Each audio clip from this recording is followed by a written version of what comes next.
at in a couple minutes, then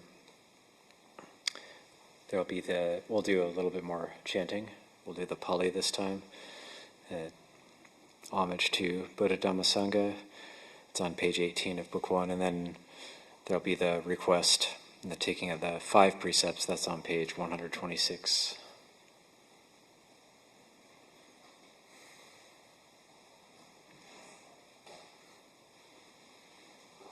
And we'll start at about 1:05.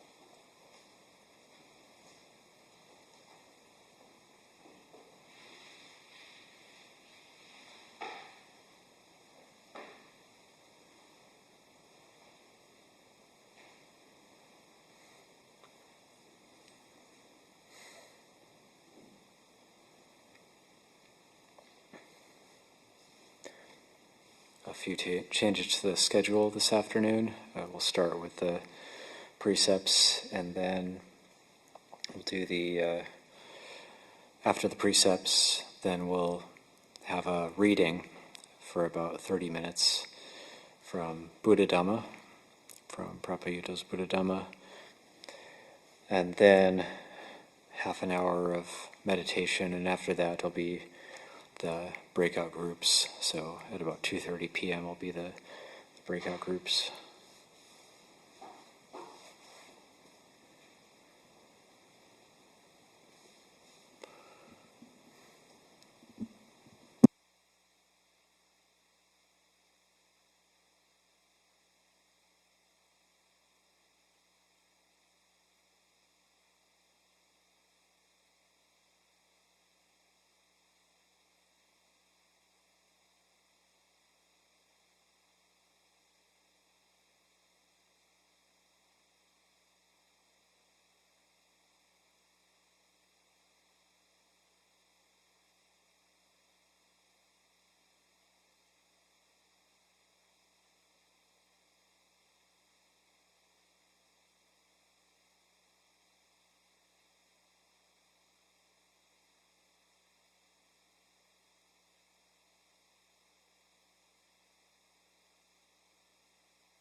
so bhagava arahang samma sambuddho soakato yena bhagavata dhammo supatipanno yasa bhagavato sāvaka sangho Tamayang bhagavantang sadhammang sasangang imehi sakare hiyatarahang aro pitehi apipujayama sadhu no bhante bhagava Sujira parini buddhopi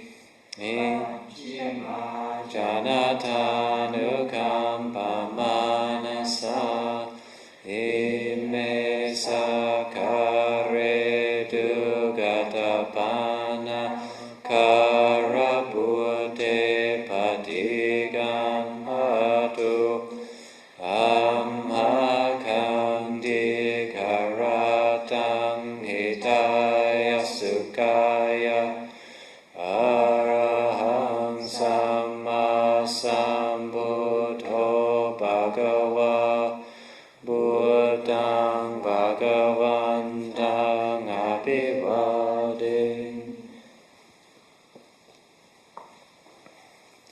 swakato bhagavata dhammo dhammang namasami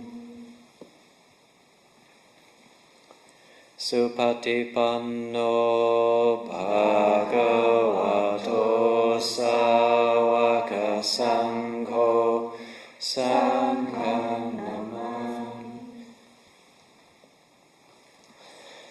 Andamayang buddhasa bhagavato pubbapa ganamakarang garomase Namo tassa bhagavato arahato samma sambuddhassa Namo tassa bhagavato arahato samma sambuddhassa Namo tassa bhagavato arahato samma sambuddhassa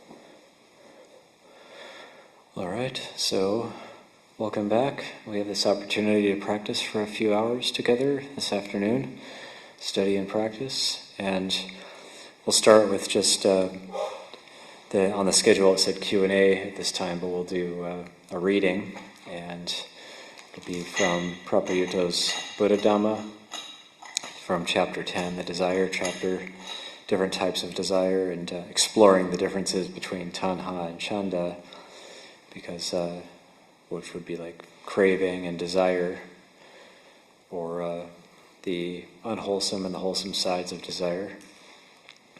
And once that reading finishes, if it's before 2, then we'll just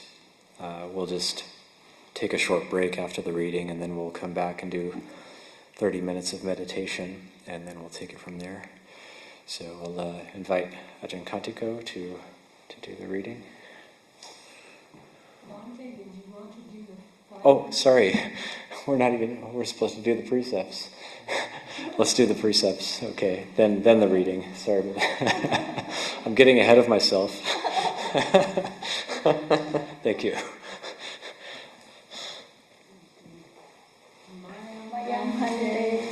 Tisarena saha panchasilani yashama Dutiyampi mayamante Tisarena saha panchasilani yashama Tatiyampi mayamante Tisarena saha panchasilani yashama Namo tassa bhagavato arahato samma sambuddhassa.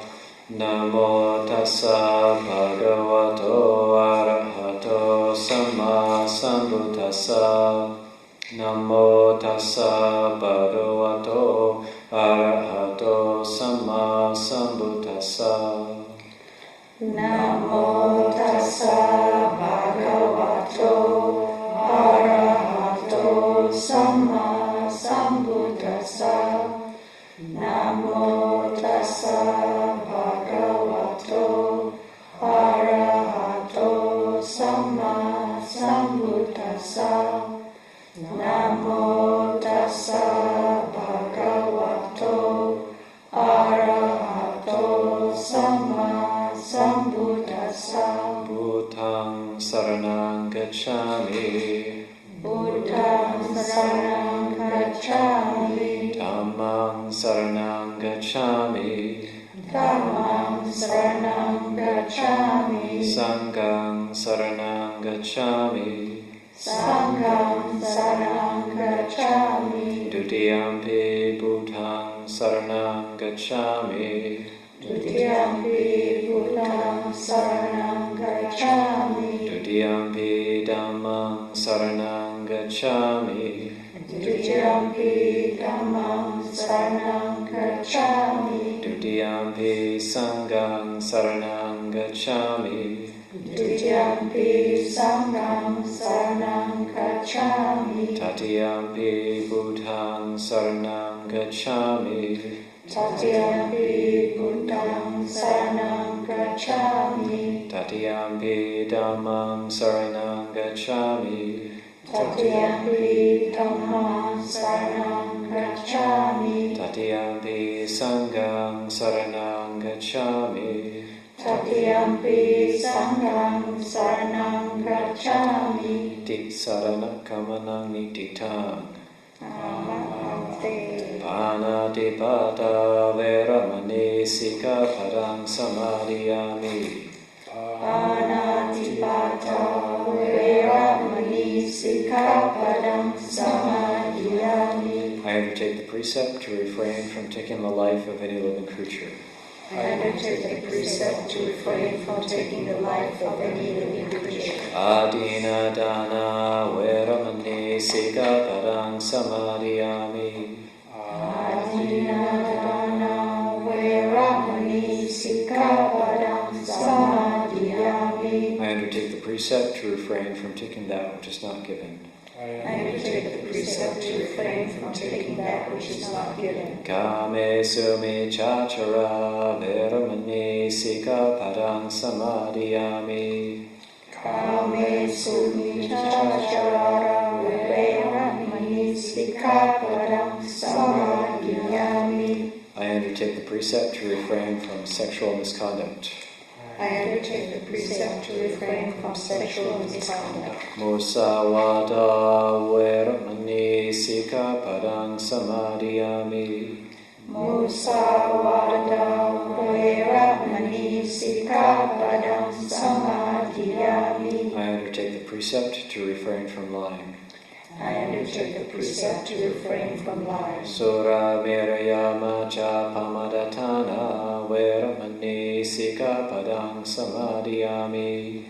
Sura virayama cha pamadatana veramani sikkhapadang samadhiyami. I undertake the precept to refrain from consuming intoxicating drink and drugs which lead to carelessness. I undertake the precept to refrain from consuming intoxicating drink and drugs which lead to carelessness. Imane panchasika padane silena sugating yante silena boga sampada silena nibuting yanti tasama silam visota ye. Sadhu, sadhu, sadhu.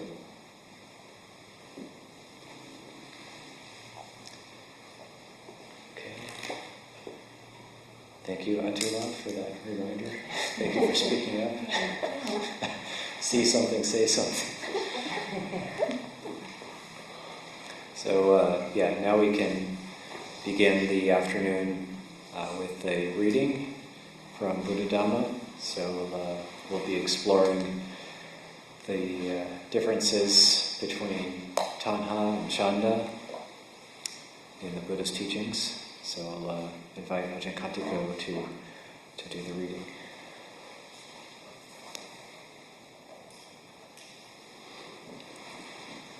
Okay, so it's a little bit of a long reading from chapter 10. Is the volume okay for everyone? Okay. Starts, if you're wanting to follow along or find it later on, it's on page 753 of chapter 10, the Buddha's teachings on desire. And starting with section 2 of the chapter, Mechanisms of Human Activity.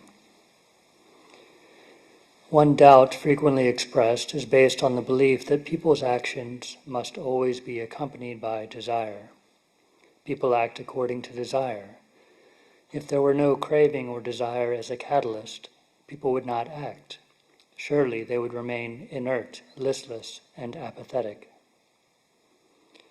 To begin to reply to this doubt, all human actions, even the action to refrain from acting, requires some movement or activity in the mind. To be alive entails such movement and activity.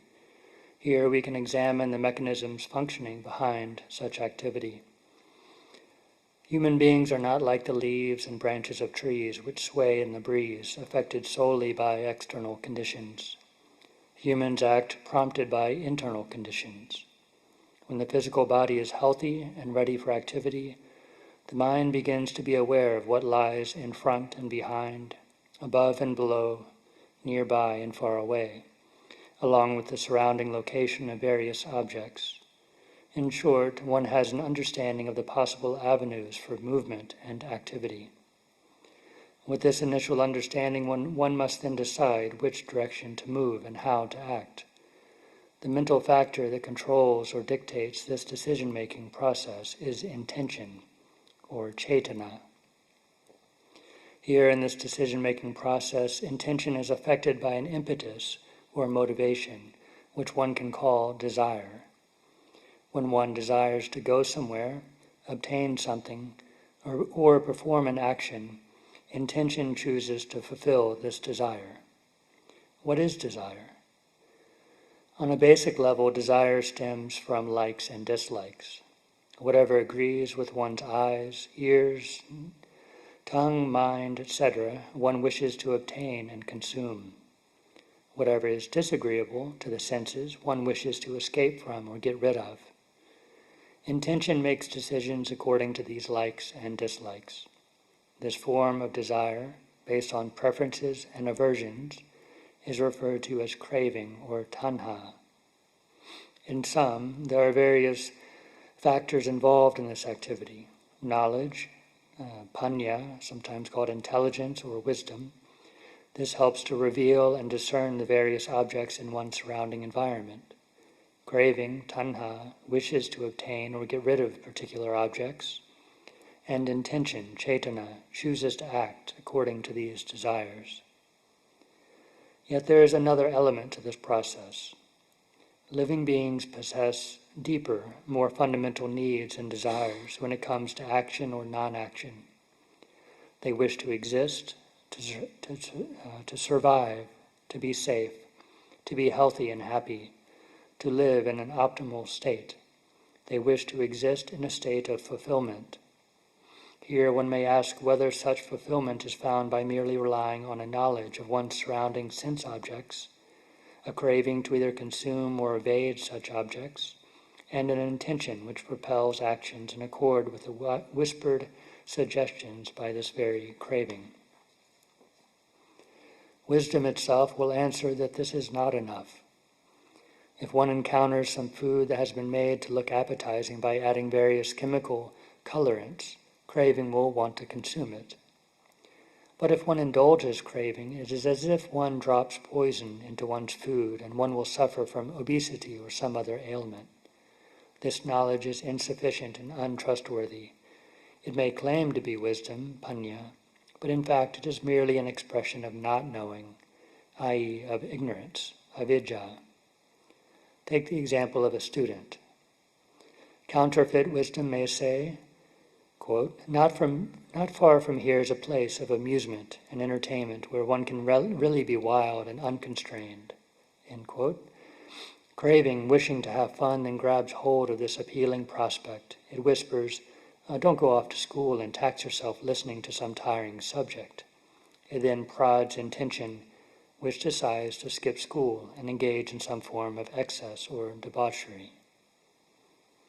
When wisdom has been developed as true understanding, besides being aware of one's surroundings, one also knows how to bring about goodness, proficiency, and happiness. One knows what is beneficial and what is harmful, what to promote and what to avoid. One has an understanding of causes and effects, knowing that specific actions will have both short-term and long-term consequences. In the case of the student, he knows that if he goes off to a place of vice and indulgence, he will only derive momentary pleasure. But in the long run, his body, his family, and his intelligence will suffer. If, on the other hand, he perseveres in his studies, all aspects of one's life will improve. Craving acts as the agent, hankering for this and that, while this bogus wisdom only has a dim understanding of these proceedings. Craving grabs hold of agreeable aspects and tells intention to seek gratification. This cycle, however, will never lead to true well-being. When wisdom appears, it knows that following the streams of craving will lead to eventual danger and affliction, and the mechanism of ignorance, craving, intention is interrupted or abates. Wisdom investigates and discerns the interrelationship between things. It knows, for instance, that happiness is based on good health. It recognizes that, in order to maintain good health, one should eat certain foods, exercise, set up a certain environment, maintain certain daily routines, cultivate the mind, allocate one's time well, etc. These things recommended by wisdom are of no interest to craving, which only seeks personal gratification, delight, ostentation, and distinction, and anything that is irritating or offensive it wishes to escape from or eliminate. It may appear that without the enticements by craving, there is no alternative motivating force prompting intention and instigating action suggested by one's understanding of surrounding circumstances. The functioning of life is impeded. Yet there exists an alternative motivating force. In this context, people possess another innate need or desire. In everyday life, however, sense impressions by way of the five senses, eye, ear, nose, tongue, and body, tend to stand out. When one encounters a sense impression and feels either comfort or discomfort, delight or aversion, these feelings take precedence, leading to liking and disliking. This is the path of craving. Craving wishes to acquire those things that are agreeable and to evade or eliminate those things that are disagreeable. Intention then steers life in this direction. If one leads a shallow or superficial life resembling the life of an animal, one may aimlessly follow the promptings of craving until one's dying breath. For human beings, however, who have the potential for excellence and distinction, craving is not the sole motivating force. As mentioned above, we possess a more profound need or desire, namely the desire for goodness, for a healthy life, for righteousness, for true and lasting happiness, and for fulfillment and integrity. This wish does not extend only to ourselves. Whatever one encounters and engages with, one wishes for that thing to reach its optimal state of completeness. And this wish is not a detached sentiment. One also wishes to actively help bring about this fulfillment and completeness. This alternative motivation, which is inherent in everyone, is referred to in Pali as chanda, wholesome desire or wholesome enthusiasm. Here, the direction of one's life changes course. One begins to develop the quality of one's life. Wisdom, panya, discerns what is harmful and what is beneficial in one's surroundings, and recognizes the path to true fulfillment. Wholesome desire, or chanda, aspires to this fulfillment and wishes to bring it about. And intention, cetana, initiates the effort to move in this positive direction. When people develop themselves in this way, the cycle of ignorance, craving, intention, or avidya, tanha, cetana, is loosened or weakened. This cycle may also be referred to as ignorance, craving, unwholesome actions, so avidya, tanha, akusala kamma. It is replaced by the sequence of wisdom, wholesome desire, and intention, panya, chanda, and cetana. Or you could say wisdom, wholesome desire, and wholesome action, panya, chanda, and kusala kamma, which eventually develops into the way of life of awakened beings. When true wisdom comes to the fore, counterfeit wisdom, in other words, ignorance, retreats. Those things recommended by wisdom for promoting health and well-being are likely to be disagreeable in regard to craving. Craving likes to be indulged by ignorance. When wisdom appears, craving cannot sustain itself. This is where wholesome desire has an opportunity. When wisdom points out that true fulfillment is possible, and that specific things are valuable for one's life and should be cultivated, wholesome enthusiasm, or chanda, takes over this matter from wisdom. It then persuades intention to direct the necessary actions to reach such fulfillment. In sum, there are these two distinct kinds of desire, craving, or tanha, and wholesome enthusiasm, chanda. There is another important element to this process. In the cycle of ignorance and craving, as soon as a feeling of pleasure or displeasure arises, along with the desire to obtain or consume, a sense of self appears, to act as the delegate or representative. A consumer or a owner is born.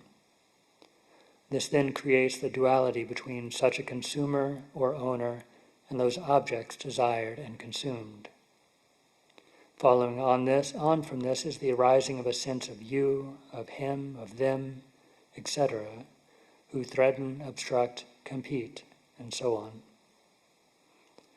On a deeper level, one wishes for this so-called self to be stable, so that one can continue to consume things, and one wishes for it to be powerful, so that one is ensured of obtaining and consuming things to the greatest degree, without any interference. At the same time, if one encounters unpleasant, undesirable things, one wishes to escape from or eliminate them. And if one finds the situation unendurable, one may react by desiring some form of self-annihilation. The dual process of wisdom and wholesome desire is the opposite. The desire for things to exist in the optimal state of goodness and integrity requires no sense of self to intervene. There is no need for an owner, a consumer, a desirer, etc. One acts simply in accord with nature. To sum up, once again, there are these two kinds of desire acting as motivating forces for people to act. One is craving, tanha, the desire to consume and to acquire, the desire for self-gratification, the desire for oneself to exist or not exist in some particular way. In other words, selfish desire. And then 2, wholesome desire, or chanda, the delight in witnessing the fulfillment and integrity of things, the desire to help bring about such fulfillment, the desire for things to be complete in themselves. Wholesome desire includes the wish for self-fulfillment and self-integrity. For example, one wishes for one's body to exist in a state of good health. In this case, one wishes for the various organs of the body to exist in their own natural state of well-being. Section 3. Aspects of craving and wholesome desire. Non-action as a form of action. As mentioned above, people act according to their knowledge and understanding, which may simply be at the level of responding to sense stimuli, or it may develop into true wisdom, which is able to determine what is appropriate and inappropriate. In many circumstances, however, instead of initiating an action, people pause, balk, or stop short. In this case, the hesitation, passiveness, or inaction is a form of action, and it may be a potent form of action at that. As will be explained below, craving or tanha initiates actions that are prerequisites for acquiring objects of gratification or for protecting the stability of one's cherished sense of self. Here the term action includes non-action. There are many reasons why craving may initiate non-action. For example, one may refrain from acting because by acting one would be deprived of some pleasure that one is currently experiencing, or because one would encounter some kind of trouble or adversity. Even in the case that acting in a particular way would be truly beneficial for one's life, craving may urge one to refrain from acting out of fear of hardship or deprivation. When people develop wisdom and generate wholesome desire as a motivating force, they perform actions they recognize as appropriate and valuable, even though by acting they will face discomfort and be resisting the urge by craving to refrain from acting. Conversely, craving may prompt acting in order to obtain some pleasure, but wisdom, by discerning that such action will damage one's quality of life, will urge one to refrain from acting. When people's wisdom increases, but refined forms of craving remains, these two qualities become intertwined and profit from one another. The behavior of wise individuals is thus more complicated than that of other people. The important issue here is which factor gains the upper hand. Does craving or wisdom direct proceedings? If one applies continual wise reflection, wisdom takes the leading role and becomes increasingly sharper. It ushers in wholesome desire as the driving force for directing one's life, to the extent that craving ceases. Here one can see that by removing the factor of craving from the equation, human actions still proceed. Moreover, they are enriched. Formerly, one relied on craving to help protect the sense of self. Now, wisdom guides one's life and paves the way for wholesome desire. As a consequence, one is released from the clutches of craving. When one gets to the heart of the matter, one recognizes that craving, or tanha, in fact is not a genuine motivation for action, because the act itself is not the priority for craving. As mentioned above, craving desires to consume and acquire things that provide one with pleasure. Wholesome desire, chanda, on the other hand, wishes for true completion and fulfillment of all things with which one engages. This dichotomy provides for complexity in regard to action and non-action. So, for example, Sarah is endowed with wholesome enthusiasm. She sees the interior of a house and wants it to be clean. She wishes for this dwelling to exist in a state of completeness, you could say. If it is dirty, she wishes for it to be clean and picks up a broom to sweep the floor. She derives joy and contentment both from sweeping, which is the cause for the desired result, and from witnessing a clean space, which is the direct result from sweeping. Harry has no interest or delight in cleanliness, but he does have a sweet tooth. His mother suggests that he helps with the sweeping, but he doesn't respond. She thus says, "Well, if you sweep the house, I will buy you some sweets." When he hears this, Harry picks up a broom and sweeps. In fact, Harry does not desire cleanliness. He only sweeps because this action is a means by which he can get some candy. Harry derives no pleasure from sweeping. He may even find it irritating, and he is not determined to do a good job.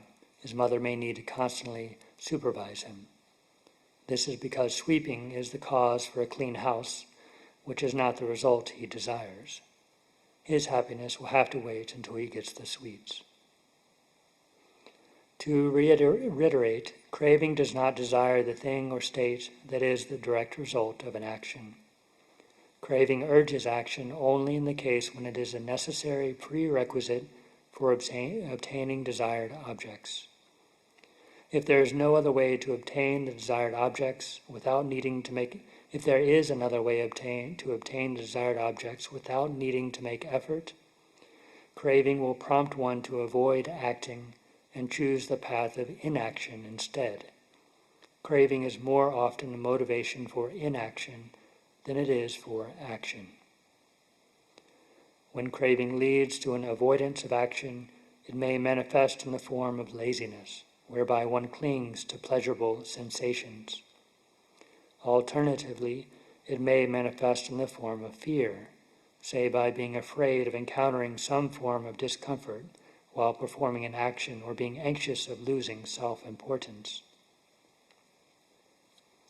When inaction is needed for craving to get what it wants, that is, increased sensual pleasure or reinforced self-importance, craving urges such inaction, without considering whether positive effects derived from acting may be forfeited. Here are more examples. Say a child refuses to go to school because he knows that his mother will then increase his allowance for sweets. This is a clear case of inaction being a potent form of action. A man finishes work early in order to drink alcohol and gamble. Or someone receives a bribe in order to refrain from work that should be done. Or out of laziness one pays someone else to do some tasks that one should attend to oneself or help participate in doing. In this case, one forfeits the satisfaction and delight that is connected to the fruits of one's own labor.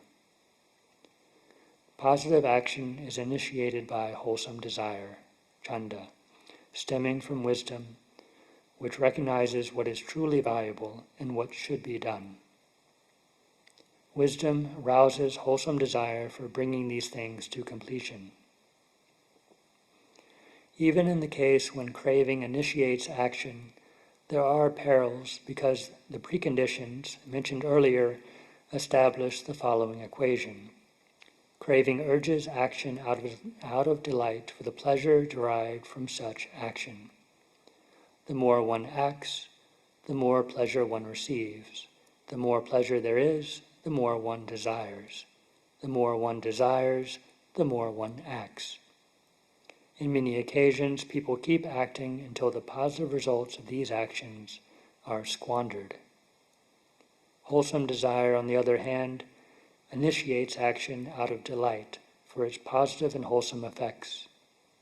The more one acts, the more these positive effects increase, and the more delight one experiences. The more delight one has, the more one acts.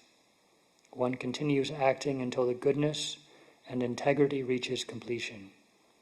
The action fully corresponds with its objective.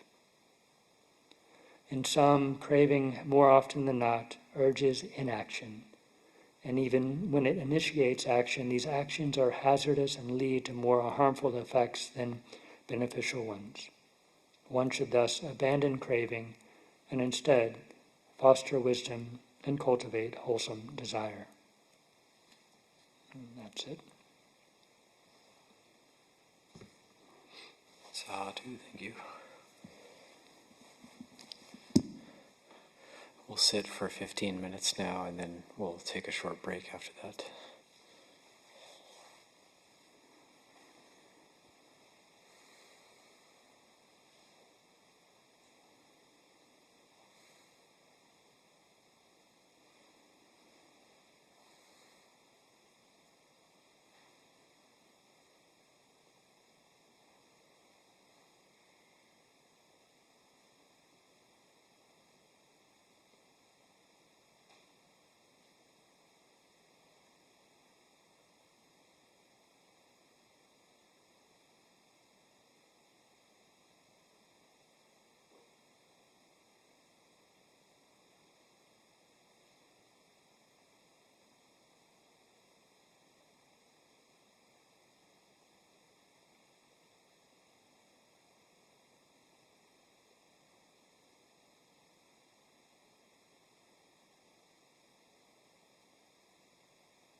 Can take about a 5 to 10 minute break, and we'll reconvene at 2 for more meditation, and part of that meditation will also be more reading from Lumpur Viradamo.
do a 30-minute period of meditation, and in the middle of it I'll insert a short reading from The Mother and the Monk by Luangpo Viradamo.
This section is called Fear.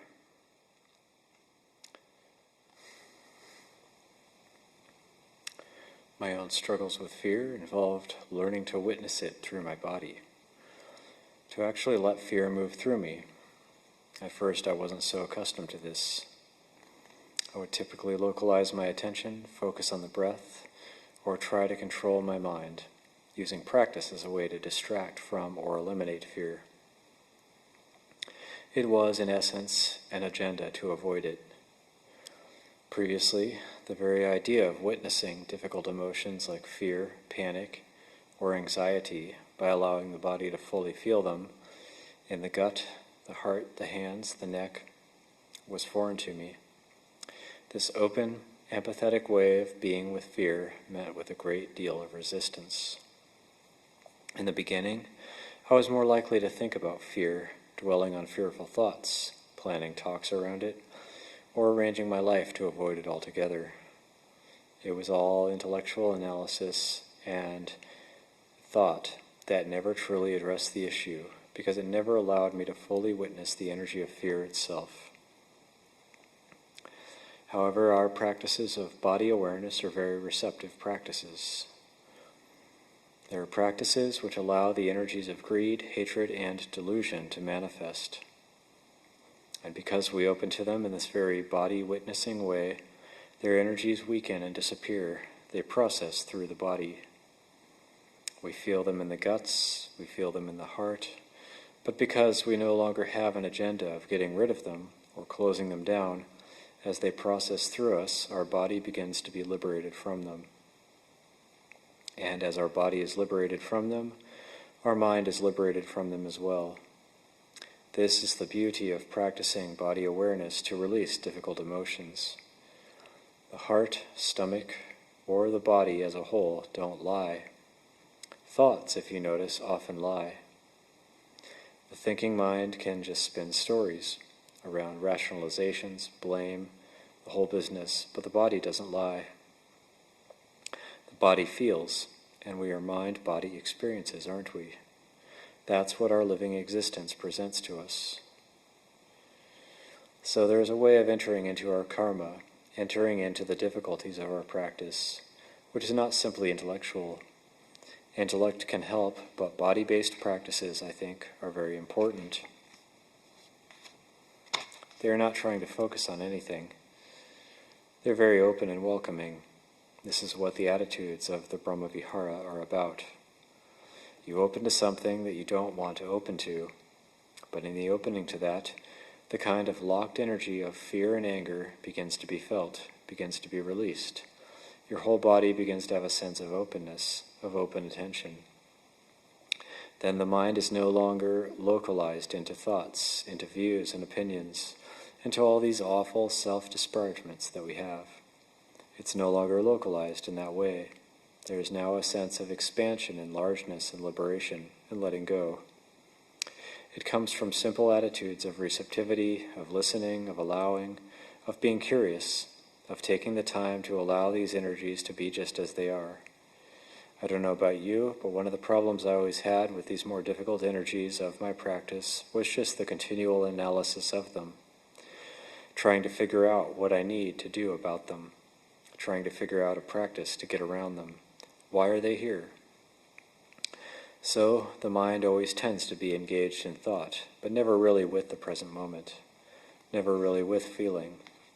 As human beings, we can pay attention in a way where we focus and try to figure things out, which we need to do, but we can also pay attention in a very receptive way.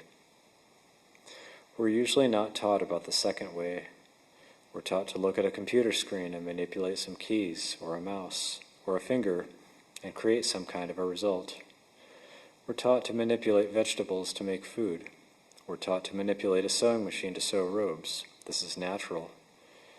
We all have that, but we're not taught, at least I was never taught, meditation as a way of learning this. We're not taught ways of actually witnessing life in a very receptive way, where we just let life come to us without any kind of agenda or evaluation. This is a different way of approaching the present moment.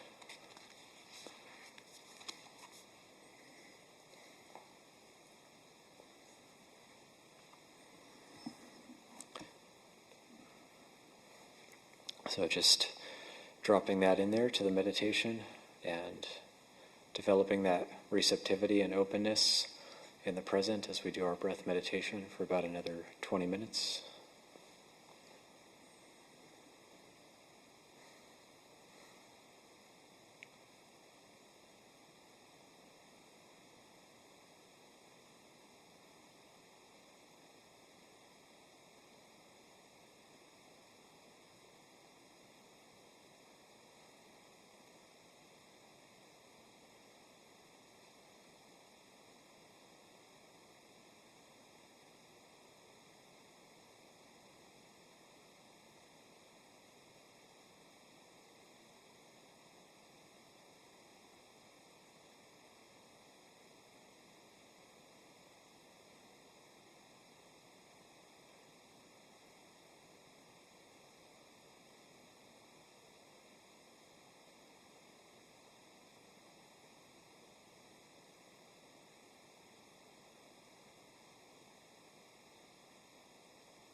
Okay, at this point, the afternoon is, we're continuing on, and we have our breakout groups, so it's a smaller group now than our last Upāsika days. I think we could only have 2 groups. We'll just do one side of the room and the other side of the room. Looks like there's 4 of you for each side, and I'll give you each I'll give one person in the group these breakout group discussion questions. So on this side, on my left, on your right, could be group 1. On this side, on my right, your left, could be group 2. And group 1 can meet out in front of the Ajahn's office, and group 2 could meet in the breezeway just over here on the right. And you may maybe see a show of hands if the Zoom crew, do you want to do a breakout group with yourselves? Okay, so maybe I'll read out the questions because I don't have an immediate way to send them to you, but after I read out the questions, I'll also allow the Zoom group to unmute themselves. Currently, you're unable to unmute yourself. So the first question is, what is a time that you felt happy for the happiness of another? The second question is, what types of recollections bring gladness and ease to your mind? Third question, can you think of something inspiring you witnessed in your life which led to an increase in faith and confidence in the Buddha Dhamma? And 4, are there any challenges you face which make it difficult to feel gladness and ease? So maybe for the Zoom group, I'll right after I leave the room, I'll send a photo of these questions to Jill and Bruce, if I could appoint you as the leaders of this discussion. And maybe B, I can give you one of these. And Atula or anybody? Okay. And I'll allow the Zoom crew to unmute themselves.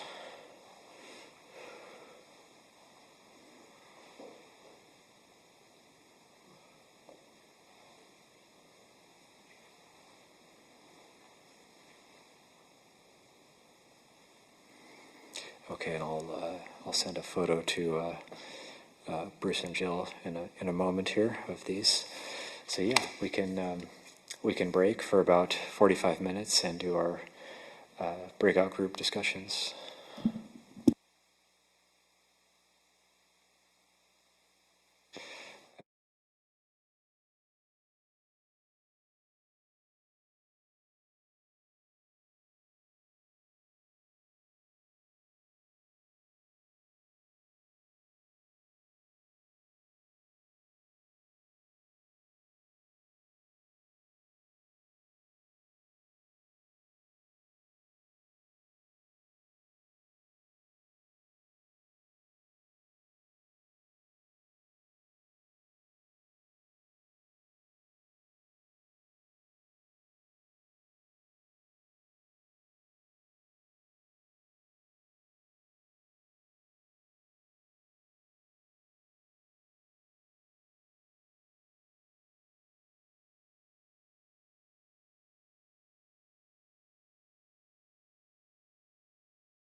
Testing.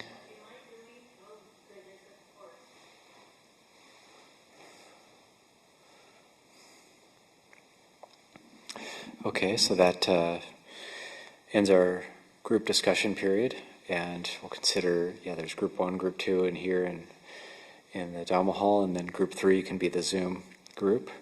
So if group 1, an appointed spokesperson, speak about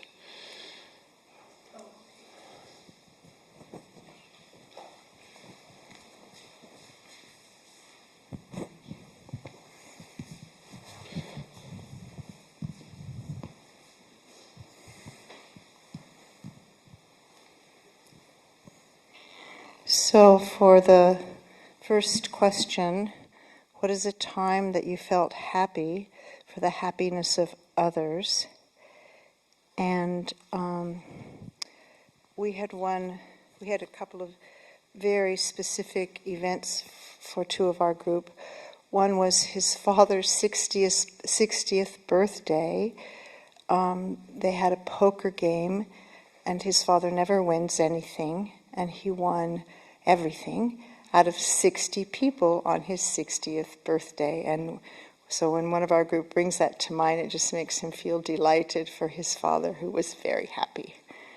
And then another has a very dear friend who was given a very negative prognosis for cancer, and he really wanted to be there for his 6 kids, and he's got 17 years and 6 kids, and this brings a lot of gladness to the heart.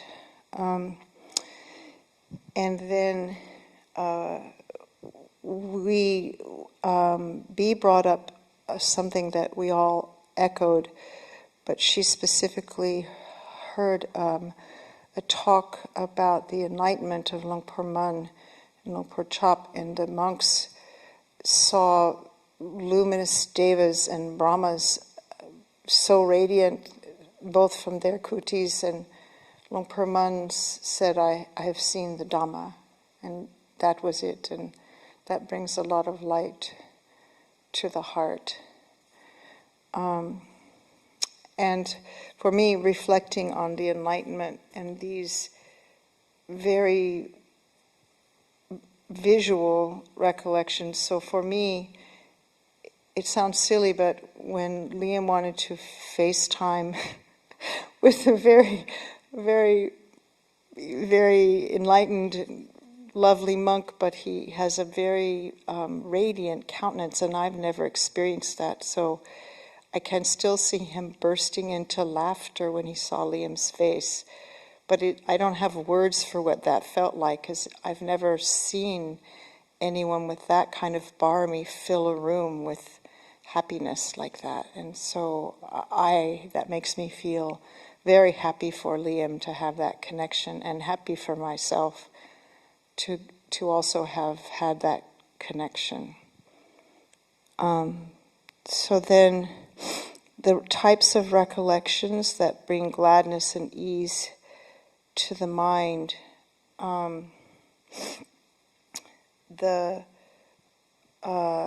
we echoed, Bea articulated better than I think. I may not be able to say it as beautifully, but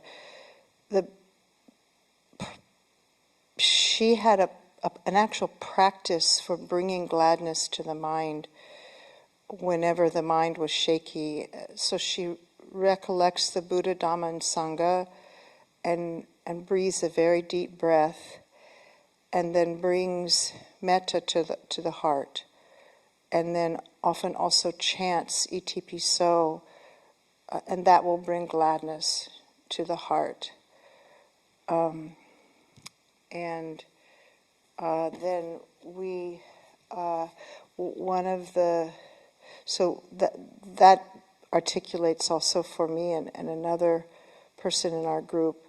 I also bring to mind the countenance of noble ones that I find full of love and barmi, and that is more like a quick hit to lighten my heart, get off of the treadmill of a heavy feeling, and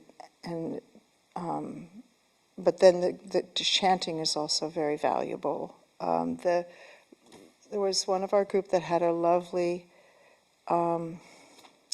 telling of how his grandma, just recollecting his grandma, brightens his heart. She brought him had him come back to visit her one last time and asked him to have a very nice life and to have lots of adventure.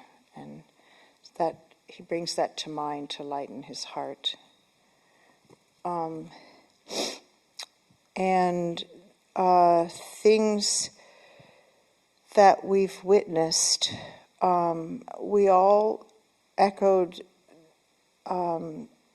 slightly different ways of saying that the teachings of the noble ones and then bringing them into practice and witnessing the results. So just over and over, little bit by little bit, hearing teachings, and then in a moment in practice there'll be, it's like this, or even in moving through the day, there'll be a difficult situation and Dhamma will come to mind that will ease the suffering a bit.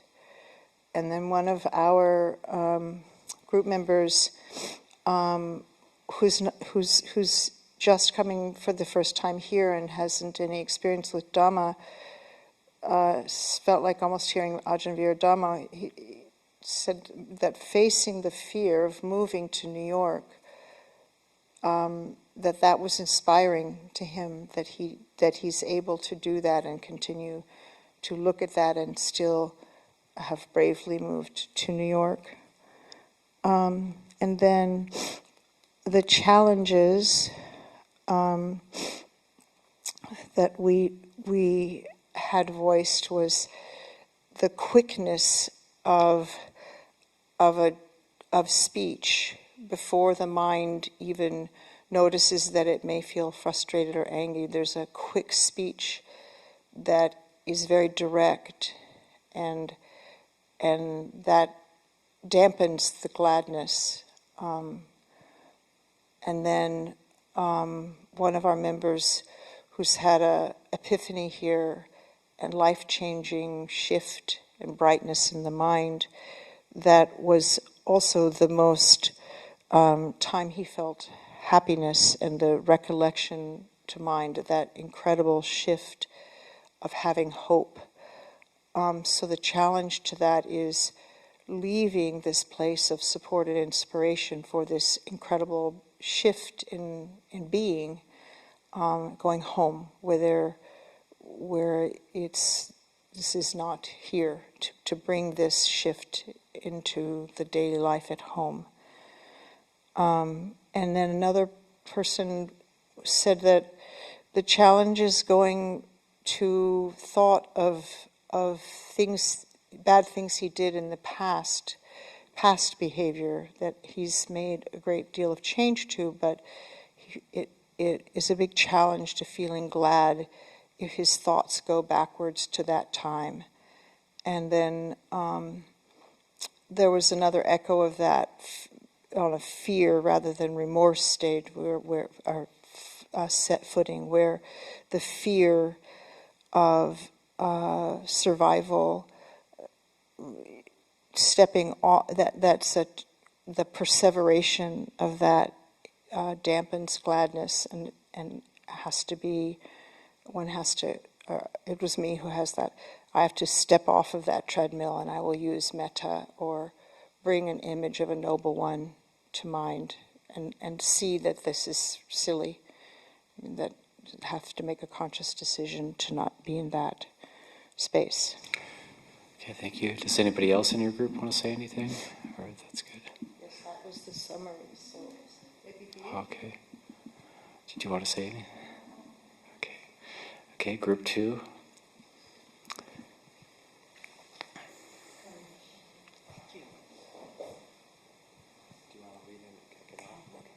A few things. In terms of, a lot of us sort of agreed that we were inspired by the monastery and the monastics in terms of mudita. So We're happy to be here. And goodness, at one point we had a discussion about goodness, and I was glad to hear in the readings that it could be an instinct, that there's, as opposed to like the negativity bias.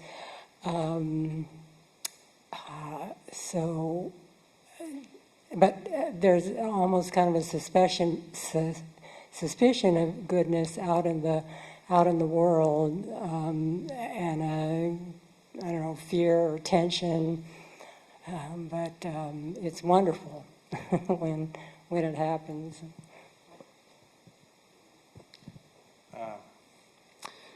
We talked a little bit about feeling happy for others, and one thing that came up was making the happiness of kind of making sacrifices for one's children, and then being able to enjoy like a safe, cozy, secure place with the child, and we talked about feeling there was some mudita for Leo, and feeling happy, being at the monastery and seeing others, presenting gifts and experiencing mudita in in others' acts. That's not only possible, but it's kind of an amazing thing to experience, where it's like it's not you doing the thing, but you're still getting happy. And then recollections. Let's see, what else did we talk about? Inspiring events or things that have inspired us, leading to faith. There was some consensus around doing retreat. I think a lot of us had something to say about either coming out here or going on residential retreats and really getting a deep taste of concentrated practice, and how that can really lead to a inspiration to go further with it, experiencing the ease that comes with that, and the interest that's often awakened when there's a kind of palpable experience. And then, Julianne, you want to jump in on anything? I think we're just doing kind of like a overall summary. Are we? Yeah, it can be overall. It doesn't have to be necessarily. Yeah. You're doing great. Yeah? Okay. And then, we didn't take notes. We didn't know we were supposed to take notes, so. No, there's no supposed to take notes. There's no assignment for taking No notes. assignment. Some Okay, people good. like to. Good. And then challenges. We talked about.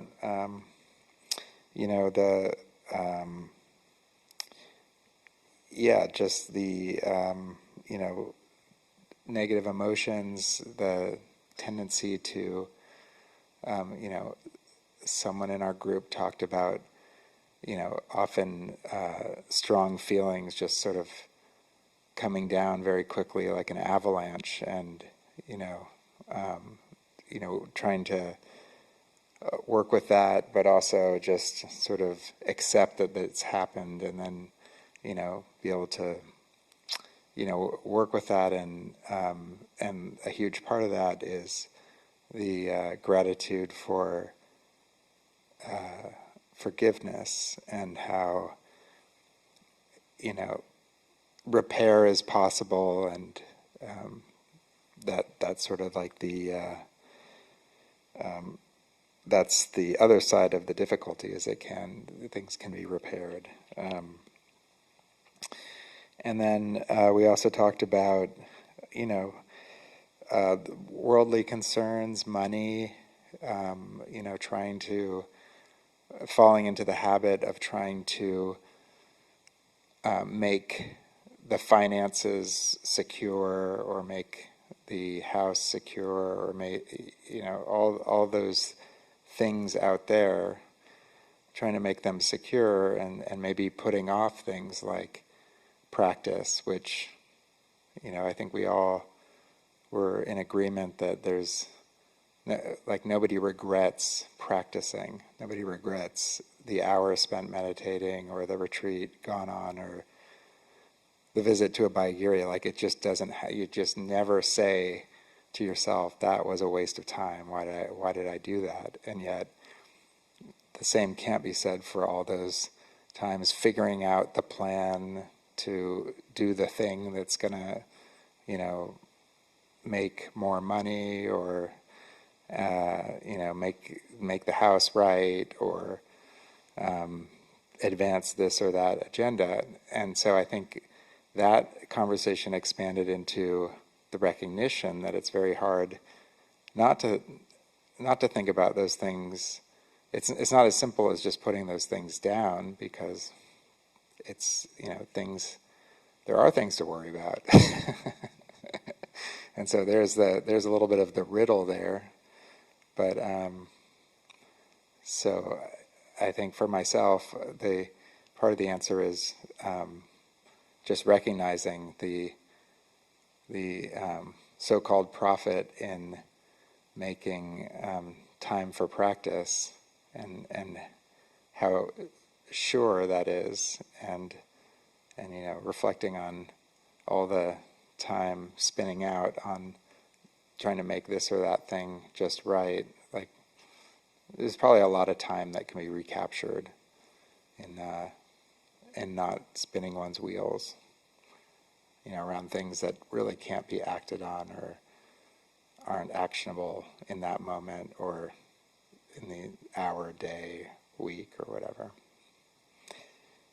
Would I miss anything? Grief. One of our group members was talking about going through a grieving process, losing a beloved pet, and how it's difficult to practice when you're in the middle of that kind of difficult emotional state.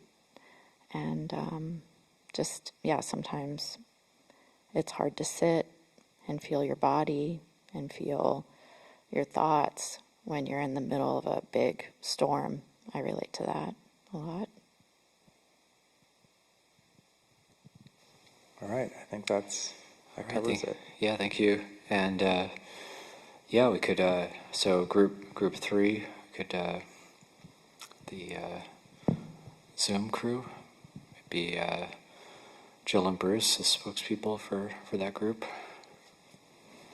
I don't think we knew we were going to be recorded. And I hope that anybody who has something they'd like to say would say it. Yeah, anybody. Generally, we had a very vibrant discussion. Everybody took part and discovered some new things, I'm sure, about each other and the question. But I don't really have anything specific that I'm going to report that I have to say. The last question to me was the meatiest. What are what gets in the way, or what's possibly getting in the way, challenges. And I think a lot of it was around the heavenly messengers, the 3 heavenly messengers, old age, sickness, and death. And some people are dealing with significant health challenges, and there was a lot of very deep sharing, and really the realization that even with things that could conceivably eliminate your ability to feel gladness and ease, that one can still feel gladness and ease, and a lot of it has to do with the practice. And anybody who in our group who wants to be more specific, please feel free to unmute and say something.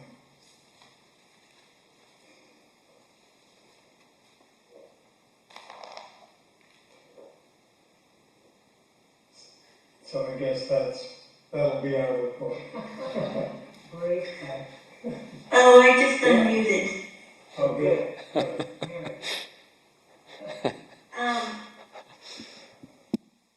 think the whole thing is kind of confusing to me because I feel like my practice has been going on for 30 years, but hasn't really been going on for 30 years. And I'm just now thinking there's so much to learn and to do. And I had read a few things by, one was by Ajahn Chah, who said that practice is like an earthworm. Keep your head down, be consistent, keep moving forward with steady application, rather than looking for a dazzling or colorful experience. And I think part of, for me, in listening to everything, is like, I kept waiting for this big bang, this big bright light, this big thing, you know, rather than realizing the subtleties are the big things. You know, it's like that feeling of joy, which I had difficulty in expressing. That's the dazzling experience. Another thing I read, which was,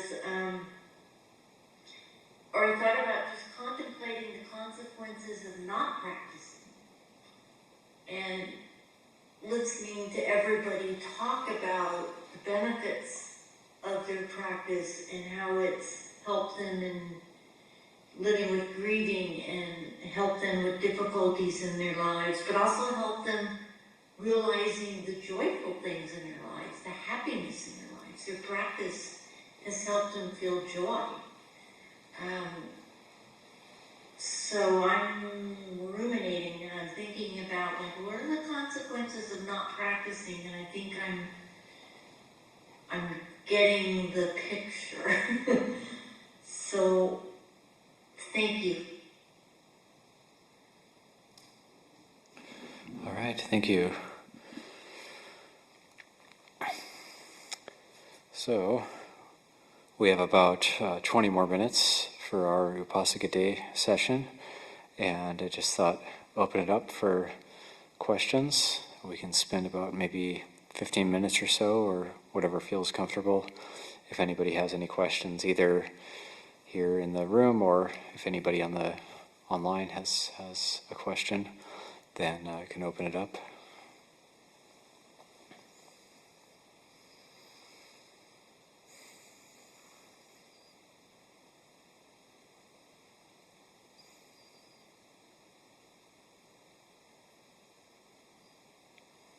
And if there's no questions, we can meditate. So I'll just hold the space for a minute. Yeah. So, I'm very new to Buddhism, but I grew up Christian. And whenever you're a Christian and you sin, or you do something wrong, you go in confession and you say 5 Hail Marys or something and you're absolved. How does one deal with feeling remorse or guilt or whenever they've treated someone poorly in the past? Because that's a really tough thing for me with all this, is whenever I think about, I'm just like, how could I strive to be on a path of enlightenment whenever I know that I have done wrong? Yeah, so the question being, in Christianity, when you confess your sins, you get absolved somehow, say 5 Hail Marys or whatever, then what do we do in Buddhism? We feel remorse. We also have confession, so, but it's a little bit different in that it's confession, so that it's just more about telling somebody about it, so it feels like we can get it off our chest. So if, say, but it's more formalized for the monks. We have 227 precepts, and every 2 weeks we listen to our Patimokkha recitation, which is a recitation of the 227 precepts. Before that recitation, we actually do confession with each other, and we can remember if we broke any precepts. And some of them are moral precepts, like killing, like if you intentionally kill a bug or something. But then some are just precepts around practicalities of the monk's life, like patching your robe before the next dawn if it rips. That's not a moral precept. So confession is it's more around, for us there's what's kind of actually wrong karmically, like creates bad karma, and there's certain things that are not bad karma, but we just confess them because it's against the training code of the monks. But what we're more concerned with is the not doing unwholesome action or creating a lot of remorse in our minds. So getting it off our chest is more around, there's no like absolution in terms of, well, you need to just do this or that practice. I mean, we might do like a meditation retreat and dedicate that meditation retreat to helping ourselves to feel better, or dedicating the goodness of that retreat to someone we may have harmed in the past. We do have that. That can help the mind let go of remorse. That can help us to feel better. But it's more about, like, say for the lay people with 5 precepts: not killing, not stealing, no sexual misconduct, no lying, not taking intoxicants. So if you were to tell a lie or something, then letting somebody know about it is the confession. So it doesn't have to be formalized, but it's just more letting somebody know. And in Buddhism, the precepts are training guidelines. They're not commandments. So it's to be understood that we're going to slip up and make mistakes from time to time. And then when we do, then we just let somebody know about it. Or it doesn't even have to be the precepts. If there's anything we feel remorseful about, you can talk about it with somebody, and that would be like confession. So just making it conscious, talking with a trusted friend or a teacher about it, then that does help. And then also the other part of it is resolving to not do that action again.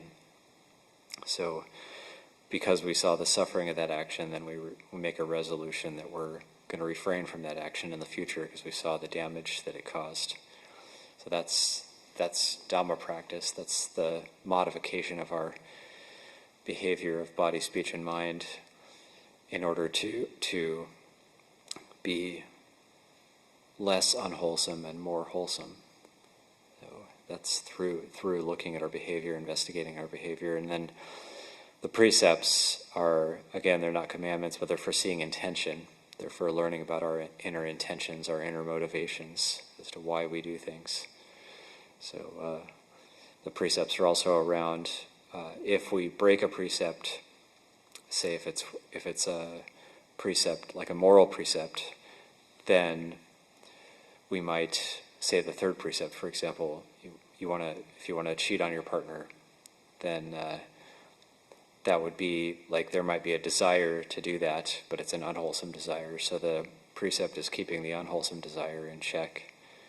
And then there has to be this restraint or resistance in order to go against that desire, in order to keep the precept. So it helps us to see that intention. If we didn't have the precept, we might just automatically go with our desires and not see them so clearly. But because we might have to stop ourselves sometimes, then we're able to see those intentions much more clearly. So it's more about just letting somebody know about it if we felt remorse about something.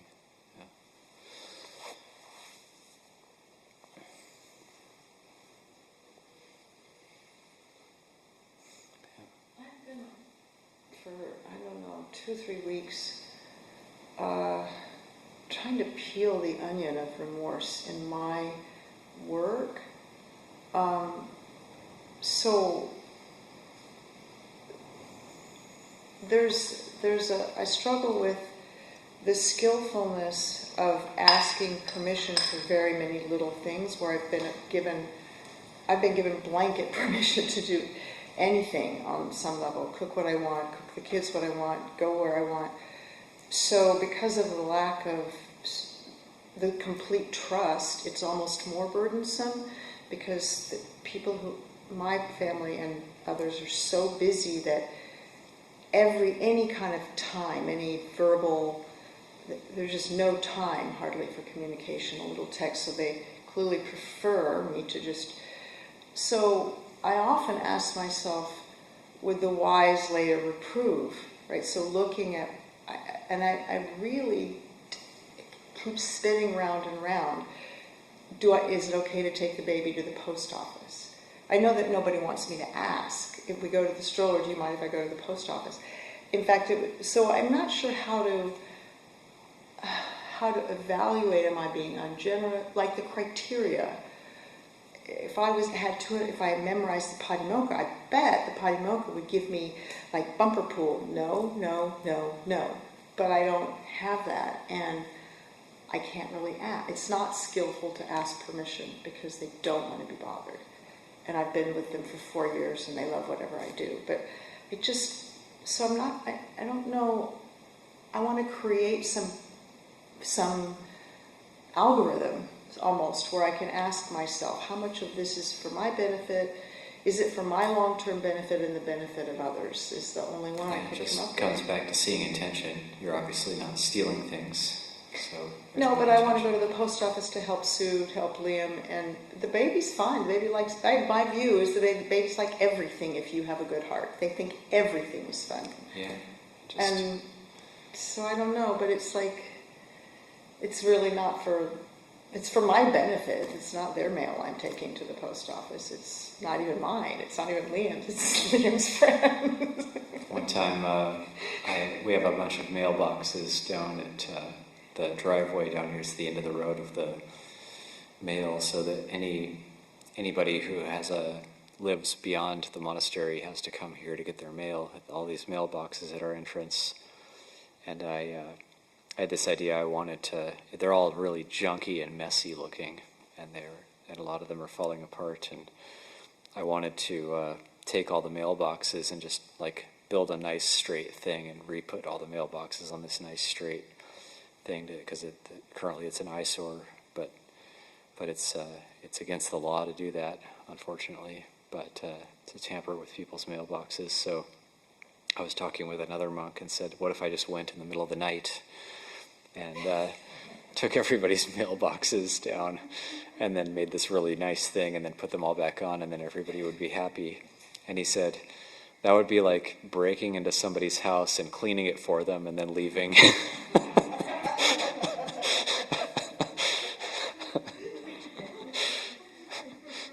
So I just had to leave the mailboxes.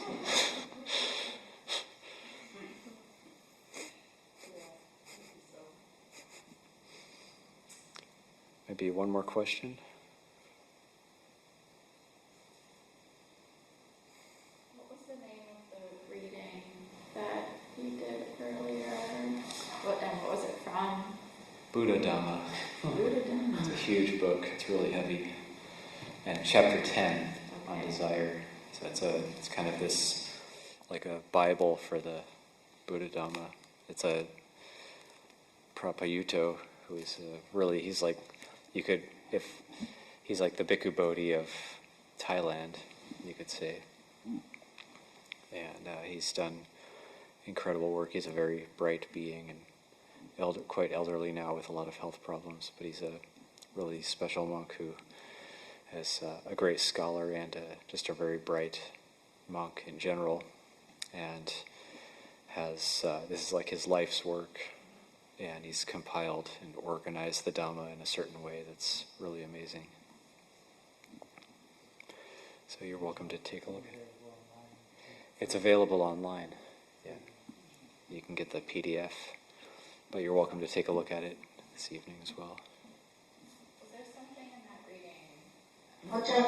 Could you spell that name? Buddha, Buddha. Oh, you mean the name of the author? Yes, the Thai Bhikkhu Bodhi. His name is P.A. Payutto, Payutto.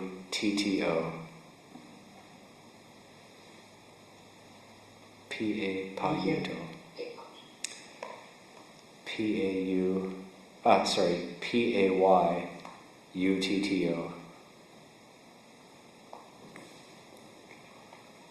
PA just stands for Pra-Ajahn.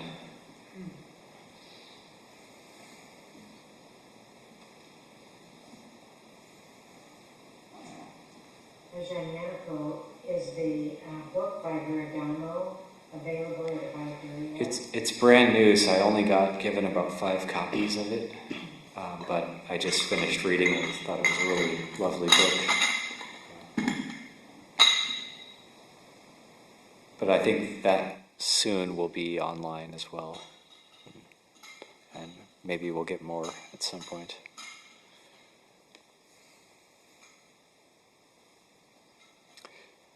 Okay, well maybe we could end with the verses of sharing and aspiration. This is on page 33 of the Chanting book.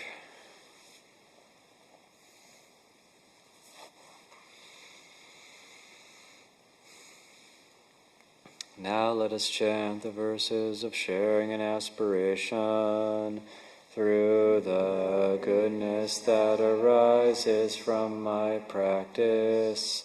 May my spiritual teachers and guides of great virtue, my mother, my father, and my relatives, the sun and the moon, and all virtuous leaders of the world, may the highest gods and evil forces, celestial beings, guardian spirits of the earth, and the Lord of death, may those who are friendly, indifferent, or hostile, may all beings receive the blessings of my life.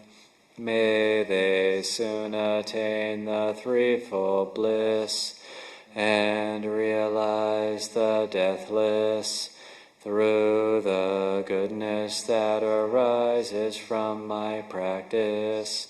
And through this act of sharing, may all desires and attachments quickly cease, and all harmful states of mind, until I realize Nibbana in every kind of birth.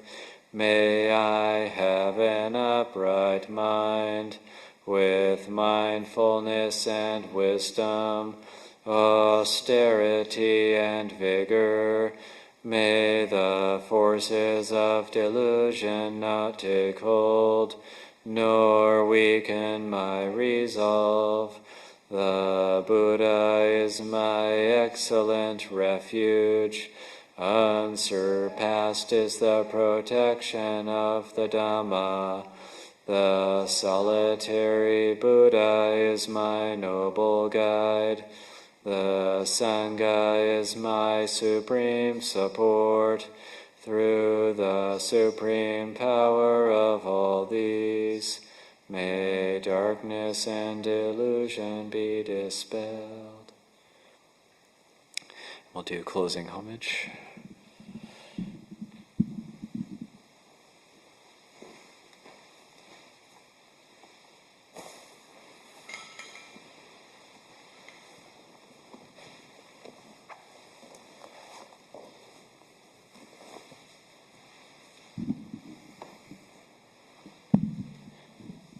Arahang Samma Sambuddho Bhagava Buddhang Bhagavantang Abhivademi.